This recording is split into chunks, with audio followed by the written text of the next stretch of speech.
Hello and welcome to Flying Bobbins. I'm Liz, and in this series of video tutorials I'm going to talk you through how to make the Indigo dress by Tilly and the Buttons. And I sell this pattern and a selection of fabrics in my shop, flyingbobbins.com, you can use to make this beautiful dress. I love Tilly and the Buttons patterns. They're really easy to follow, and if you're a beginner to sewing, then this is a great dress to get you started. So I'm going to film one video every day over the next week, and you can follow me step by step. So we're going to start off this evening with just measuring, selecting your size, cutting out the paper pattern and preparing your fabric, ready for cutting out tomorrow. I'll talk you through the style first of all. So as you can see, it's a really straightforward dress. You can make it as a dress like this one here, or you can make it as a top, and the top has a slightly dipped hem towards the back, and it's kind of like a nice, what I'd call a bum coverer. It's great with leggings or skinny jeans. The dress is nice with sort of like, in the summer you could wear it with trainers, or you could wear it with like boots and black tights in the winter. It's like really versatile style. It comes to just about knee length. Now this dress doesn't have any zips. It's just very loose and floaty. So you just simply pull it over your head and it just hangs from the bust. You have bust darts, so we're going to talk through those. And you have a gathered waist. This is a slightly raised waistline, so it's like a smock style. Very, very flattering. Great for lockdown tummy, which I have to say I'm suffering from. And yes, it's nice and loose and flattering. I think a nice Christmas dress as well. And then you've got a set-in sleeve here, and you've got a choice of sleeve styles that you can choose from. The neckline is a scoop neck with a facing, so we're going to learn about neckline facings. And yeah, so there's quite a few skills we're going to cover over the next week whilst I talk you through how to make this dress. So if you've got the Flying Bobbins kit, then inside you'll have a piece of interfacing, and this is medium super soft by Flyslime. And you will have a length of fabric, and the length will depend on the kit you've gone for, whether you've gone for a dress or a top, and which size you want to make. Then you have your Tilly and the Buttons Indigo pattern, and that includes your fantastic instruction booklet and your paper pattern, and then a matching thread to go with the fabric that you've selected.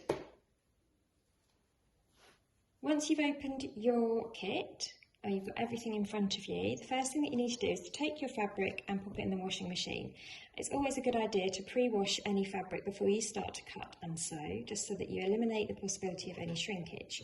And you'll see I've already washed this and hung it out to dry. You do experience a little bit of fraying, but not too much, and it's definitely worth it.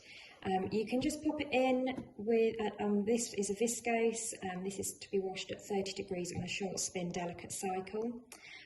If you want to pop it in with other items of washing, then you could pop it in a pillowcase first, just to protect it from being snagged by other things, but I just tend to put mine in the washing machine on a short cycle, and then off it goes. You don't need to pre-wash your interfacing, do not do that.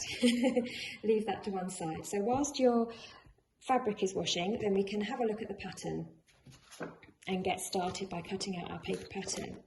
If you go to the first page in your booklet, you'll see that it says find your pattern size. So what you want to do is measure in centimetres, or in fact they've got it in inches as well, your bust, waist and hip. What I like to do is just measure those, and then I write them down here somewhere, and then I take a look and just see which of the sizes I relate to. Now with this pattern, it's fitted at the bust and then is A-line from the bust down. So I would say that the bust is the most important of the measurements. Now very rarely will you find that you're exactly the same size across here. Most often we'll find that our bust is up here and our waist is there and our hips are there, or what have you. We're all different shapes and sizes. With this particular pattern, I would say the one that you really want to pay attention to is the bust, and that's probably going to be the correct size for you to cut, because it's very loose at the waist and very, very loose at the hips. So if it fits at the bust, then it's going to just drape from the bust and it will be fine. Once you've decided the size that you want to make, then the next choice you have is on the style. And there's a few different styles that you can choose from here. So first of all, ask yourself, do I want to make a dress or a top? And then you need to choose your sleeve style. So you could choose to go for a plain straight sleeve, or you could add a frill sleeve like this, like the lady in purple is wearing there.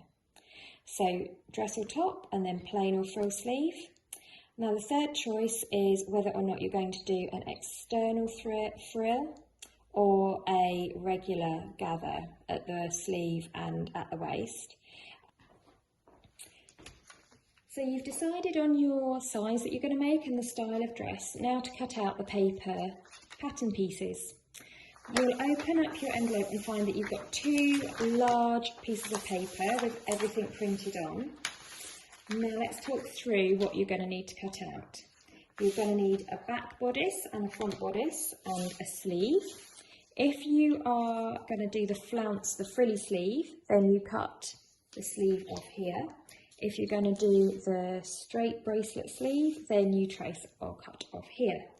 My advice is that whatever you decide to do, if for example you're cutting here, keep this bit so that you can then come back to it and then make a different version later on. Try to keep everything all back in the envelope so that you don't lose it. You've then got on the other sheet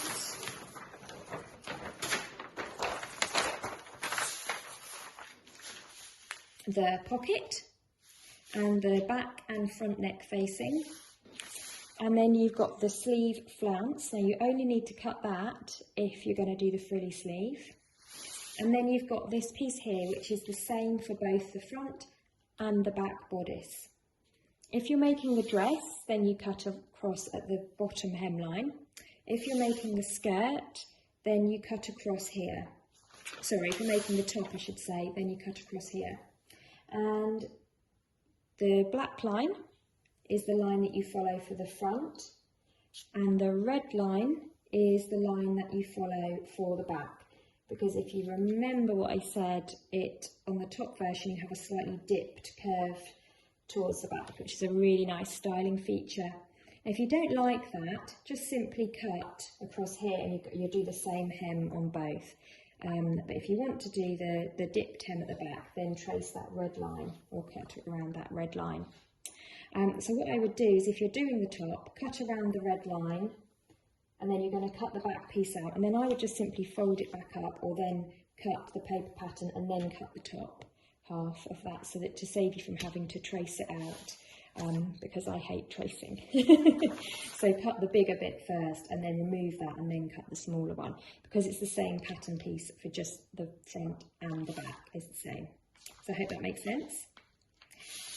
Now you'll notice that if you're new to pattern, working with sewing patterns, you'll see if I zoom in here, let's get me in a bit, that you've got these lines here and they've each got a number. So these are the sizes. They start at a size 1, which is I think an 8 or a 6, it's a 6. So size 1 is a 6.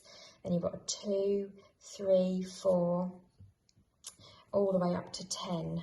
And each line has its own sort of different design. So the size 1 is a dash, the size 2 is a smaller dash, the size 3 is a solid line, and so on. You're just going to cut out the size that corresponds, the line that corresponds to your size. So if, for example, you're a size 6, which is actually 16, then you're going to follow this dotted line here. And you're going to cut all the way around on that dotted line. So you're going to cut out all your paper pieces first, and then you're going to lay them on your fabric and use them as a template to cut around your fabric.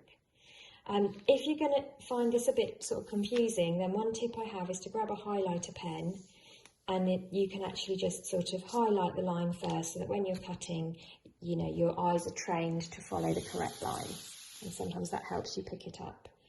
You've got one last pattern piece right down here in the corner, which is your interfacing strip for your pocket, and then that's everything.